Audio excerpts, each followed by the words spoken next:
మన పరలోకపు తండ్రికి స్తోత్రము కలుగును గాక. దేవుడు మనలను ప్రేమించి జూన్ నెల 13వ తారీఖు దినాన్ని మనకు ఆయన అనుగ్రహించి ఉంటుండగా, ఈ దినమందు మనం 2వ సమూయేలు గ్రంథం 22వ అధ్యాయం 33వ వచనాన్ని వాగ్దానముగా తీసుకుందామండి.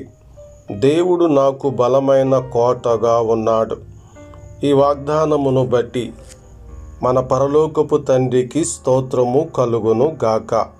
ప్రభునందు ప్రియులారా, సౌలు చేతిలో నుండి తప్పింపబడుతున్నప్పుడు దావీదు చెప్పిన మాట ఇది: దేవుడు నాకు బలమైన కోటగా ఉన్నాడు అని. కోటలో ఉండే రాజు అయిన దావీదు కోటను లేక అనేక మంది బలముతో ఉన్న దావీదు దేవుడే నాకు కోటగా ఉన్నాడని చెప్పుటలో దావీదులో బహు విశ్వాసం ఉన్నదని అర్థమవుతుంది. కాబట్టి దావీదు దేవుని మీద ఆనుకున్నాడు.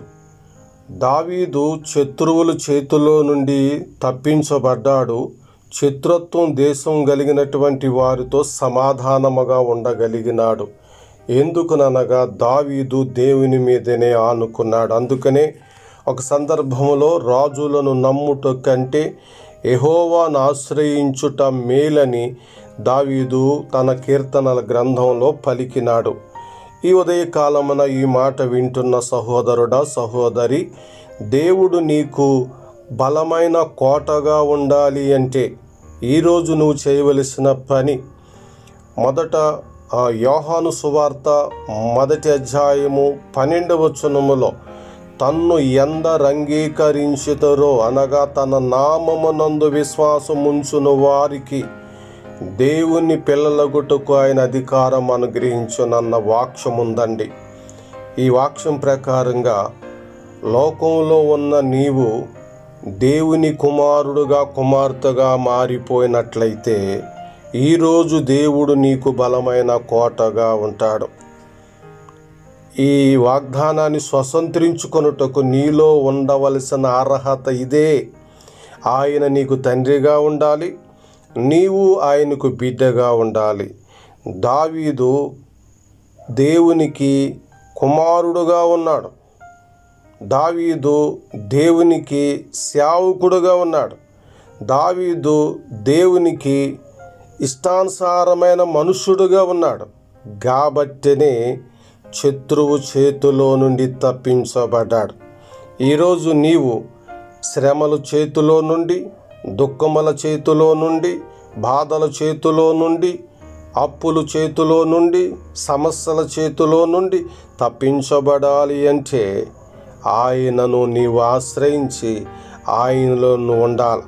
దావీదు కంటే శ్రేష్టమైన భక్తి నీలో ఉండాలి. కాబట్టి యేసు ప్రభు నీ భక్తికి కావలసిన శక్తిని అనుగ్రహించువాడై ఉన్నాడు. నీ విశ్వాసమునకు కావలసిన బలాన్ని, దేవుని వాక్యాన్ని ఆయన అనుగ్రహించువాడై ఉన్నాడు. కాబట్టి నీవు ఆయన మీదనే నమ్మకము కలిగి ఉండి ఆయనను ఆశ్రయిస్తే ఆయనను ఆశ్రయించిన నరుడు ధన్యుడని దేవుని వాక్యం తెలియజేస్తుంది. కాబట్టి ప్రియ సహోదరుడా, ప్రియ సహోదరి, ప్రభు అయిన యేసుక్రీస్తులో నువ్వు ఉంటే ప్రభు అయిన యేసుక్రీస్తు నీకు బలమైన కోటగా ఉంటాడు. ఈ వచన భాగములో కింద లైన్లో ఇలా ఉంది: ఆయన తన మార్గమందు యథార్థవంతులను నడిపించును. 34వ వచనములు ఇలా ఉంది: ఆయన నా కాళ్ళు జింక కాళ్ళ వలె చేయను, ఎత్తైన స్థలముల మీద నన్ను నిలుపును. ఈ వాగ్దానమును బట్టి ఆయనకి ఘనత కలుగును గాక. ఆమేన్.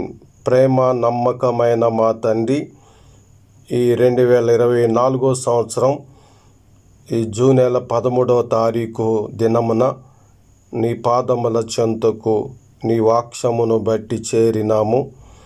దావీదుకు నీవు ఎలాగైతే బలమైన కోటగా ఉన్నావో మాకును నీవే బలమైన కోటగా ఉండి మమ్మలను నడిపించండి. ఎత్తైన స్థలములలో మమ్మలను నిలిపే దేవుడు నీవే. శత్రువుల చేతిలో నుండి తప్పించువాడు నీవే. నిన్ను మేము ఘనపరుస్తున్నాం. ఈరోజు ఈ జీవితం అంతా మీ సహాయాన్ని మాకు దయచేయండి.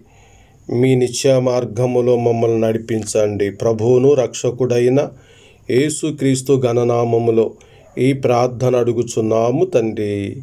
ఆమేన్. మన తండ్రి అయిన దేవుని యొక్క దయ సదాకాలము మీకు తోడుగా ఉండి మిమ్మలను నడిపించును గాక. ఆమేన్.